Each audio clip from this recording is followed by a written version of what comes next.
ከበራሪ ነገሮች ፍላይንግ ኦብጀክትስ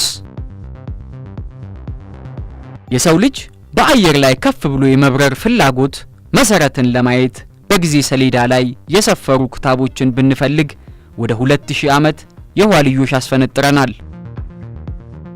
በጥንት ዘመን ሰዎች በአየር ላይ ከፍ ብሎ የመብረርን ተአምር ከግብ ለማሳካት ወላንዶዎችን በመጠቀም ብሎም ከከፍታ ላይ በመዝለል ጀምረው የተለያዩ የፊኛ አይነቶችን ጨምሮ በሰው ልጅ ትከሻ ላይ የሚደረጉ ክንፍ መሳይ ነገሮችንና የተለያዩ ጽንሰ ሐሳቦችን በማፍለቅ ብሎም ሳይሰለቹ በመሞከር እና በቴክኖሎጂ እርዳታ ዘመነኞቹ ከድምጽ የፈጠኑ ከአየር የከበዱ ጉልበታም በራሪ ነገሮች ጀቶችን መስራት ተችሏል።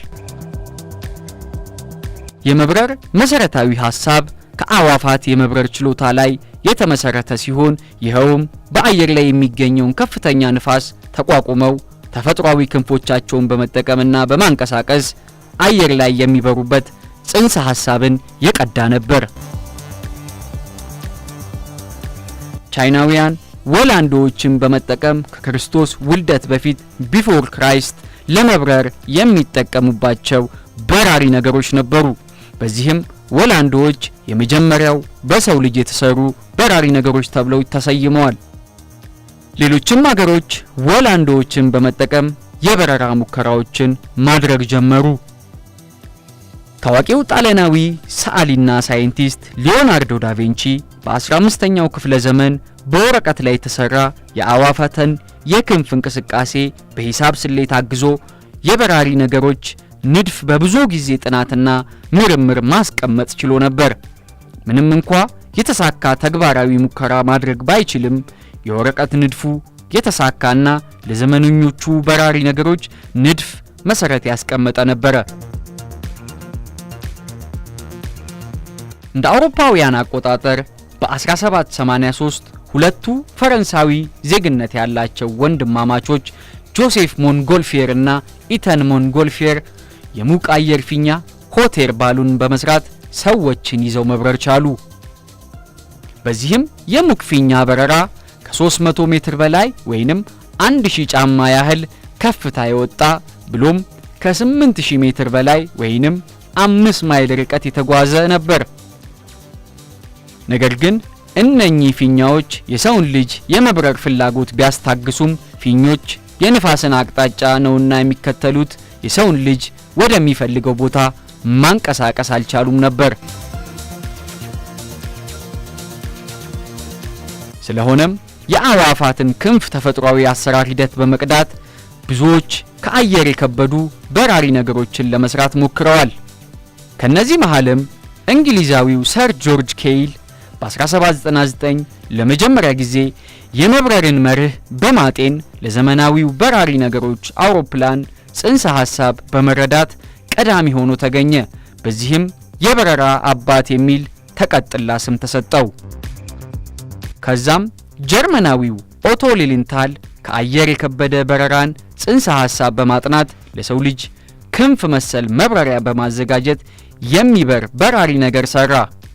በብዙ ሺህ ሙከራዎችም ያደረገ ሲሆን ከሙከራዎቹ በአንዱ ከነበራሪ ነገሩ ተከስክሶ ለህልፈት በቅቷል።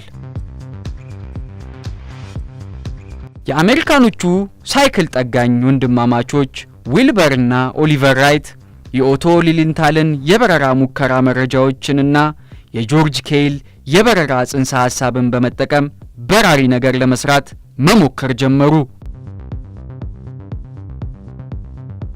እነኚህ የሜካኒክስንና የፊዚክስ ጽንሰ ሐሳብ በአግባቡ የተረዱ ሁለት ወንድማማቾች ዊልበርና ኦሊቨር ራይት በሙከራ ብቻ ሳይገቱ እንደ አውሮፓውያን አቆጣጠር በ1902 ሙሉ በሙሉ በሰው ቁጥጥር የሚሰራ በሶስቱ የመሰረታዊ የበረራ ዋልታዎች መንቀሳቀስ የሚችል በራሪ ነገር ሰሩ።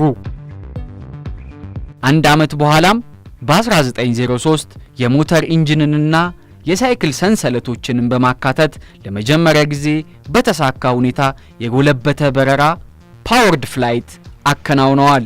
ይኸውም ለዓለም የመጀመሪያው በተደጋጋሚ የተሳካ ሙከራ ያደረገ ብሎም መቆጣጠር የሚቻል ከአየር የከበደ በራሪ ነገር አውሮፕላን እንደነበር አስመስክረዋል። በመጀመሪያው የዓለም ጦርነት በራሪ ነገሮች ለጦርነት ስንቅ ማቀበያና ለተለያዩ ነገሮች ማጓጓዣነት በተወሰነ መልኩ የተጠቀሙ አገሮች ነበሩ። ነገር ግን በሁለተኛው የዓለም ጦርነት የነበሩት በታሪክ የተመዘገቡት ዋና ዋና ጦርነቶች በበራሪ ነገሮች አውሮፕላኖች የታጀበ ነበር። አውሮፕላን በአየር ላይ የሚጓዝ ከአየር የከበደ ክንፍ ያለው በጀትና ሮኬት ሞተር አሊያም በሽክርክሪት የጎለበተ ወደፊት አየር እየሰነጠቀ የሚበር ነገር ነው። አውሮፕላኖች በተለያየ መጠን ቅርጽና የክንፉ ቅር ሊዘጋጁ ይችላሉ። ከዘርፉ ብዙ ጥቅሞችን መሃል ለመዝናናት ነገሮችን ብሎም ሰዎችን ለማጓጓዝ ለወታደራዊ አገልግሎትና ለምርምር ይውላል። በዓለም ዙሪያ የሚገኙት የንግድ አየር መንገዶች ከ4 ቢሊዮን ተሳፋሪዎች በላይ እንዲሁም 200 ቢሊዮን ቶን በላይ ጭነት በአመት ከቦታ ቦታ ያጓጉዛሉ።